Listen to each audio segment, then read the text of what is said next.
అది వచ్చిందంటే హాస్పిటల్ ఐసీలో we don't know what is day what is night the uniform treatment నడుస్తుంది. ఇక్కడ nights rest is given a lot and suddenly morning you see lot of activity happening, the brain processes all that.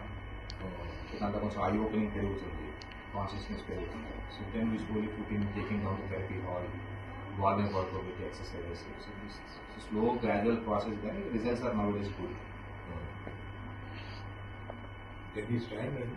Growing brain కాబట్టి we are expecting it. అదే మనకి adult brain అయితే recovery అనేది కొంచెం chances తక్కువ. ఇప్పుడు ఇది అప్కమింగ్ గ్రోయింగ్ బ్రెయిన్ కాబట్టి is just 9. So hopefully brain will take new areas and develop. ఈ లోపల కాంప్లికేషన్స్ రాకుండా వీ హ్యావ్ టు ప్రివెంట్.